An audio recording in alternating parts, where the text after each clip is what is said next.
Hello everyone. Imagine swimming 2.4 miles, biking 112 miles, and running 26.2 miles all in the same day. This, ladies and gentlemen, is called the Ironman race. The Ironman race is the true test of physical endurance, perseverance, grit, and discipline. Today I will be talking to you guys about the structure, history, and challenges of this hardcore race. First, I will be talking to you guys about the structure. The structure of this race consists of 2.4 miles of swimming, followed by 112 miles of biking, and ending off with 26.2 miles of running. Sounds tiring just talking about it. The cutoff time for this race is 17 hours, so if you can't make the time, you will be kicked off or it just won't count. The first part of this race is the swim.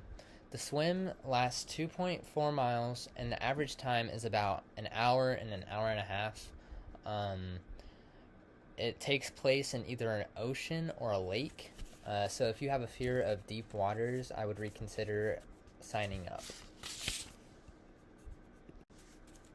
After the grueling swim portion, you will get out of the water and start your biking portion.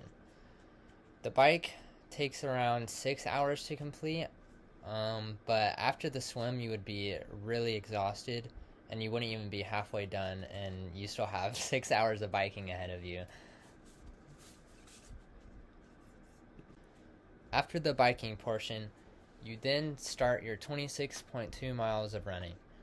This part is the hardest part for most people because it's the final stretch. You want to be done, and you've already been out on the course for about 7 or 8 hours just trying to make it through, and then the run takes about 4.5 hours or 4 to 5 hours, so it can be mentally draining for a lot of people and you just want to be over with. But once you cross the ramp, you will then be called an Ironman. Now I'm going to tell you guys a little bit about the history of the Ironman and how it started. So it was first inspired by the 1974 Mission Bay Triathlon. Judy and John Collins ran in that race, and they wanted to give something similar to the people in Hawaii. So they combined the Waikiki Rough Waters, a local bike course that a local group had, and the Honolulu Marathon. And that all together created the Ironman race. And from the official Ironman website, their famous quote was then made. It's, "Whoever finishes first, we will call him an Ironman." When this first started out, it was a small community just having fun, just having a race. The first race was in February 18, 1978, and there were only 15 runners, or 15 athletes. Over the years, they continued to have the race, and then in 1980, ABC's Wide World of Sports covered one of the races and recorded it, and it got worldwide recognition.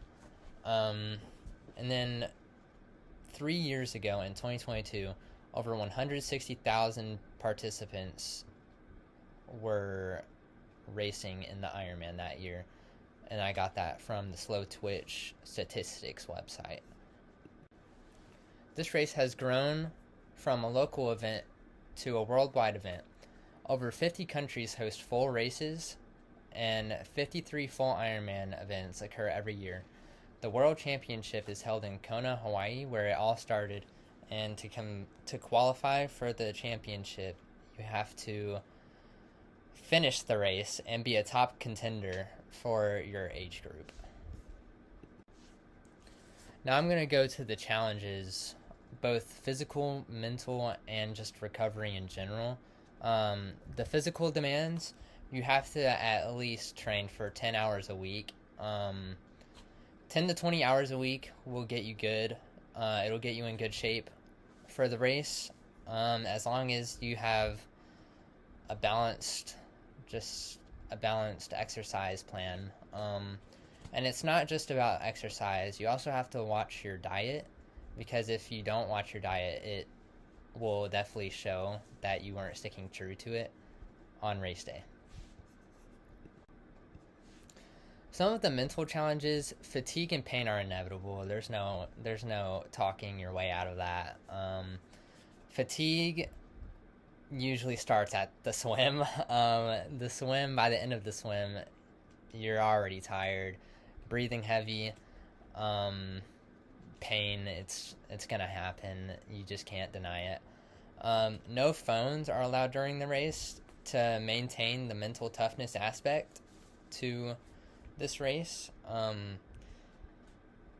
Having mental toughness is really important for this race, because you have to go back and stay focused on like your goals and think back on your training days. Like, most people don't skip a day. They just keep going, keep training every single day. And then once that moment in that race where they get fatigued and tired, they don't stop, because they think about what all they've been through. Some common risks with this sport is you're gonna get injured if you don't recover properly. Some common injuries are tendonitis, shin splints, and even stress fractures for some. Recovery is top tier. You need to take rest days so that you don't hurt yourself, and try to avoid overtraining to prevent long-term damage, because while you are training for this race, it's not going to be your whole life. So just try not to hurt yourself. After hearing about this harsh and demanding race, I leave you with this. The Ironman isn't just a race, but a showing of true human performance, showing endurance and mental strength. Talking about the structure shows how grueling this race truly is, and how it is no easy task to become an Ironman. Learning the history of this race from the iconic Junie and John Collins, and how they've made one of the most famous and fatiguing races in the world, and seeing how much effort is needed to compete in this race and break the 17-hour limit. While completing an Ironman isn't for everyone, it sheds light on how humans can achieve anything with discipline, perseverance, and grit. Thank you for listening, and have a good day.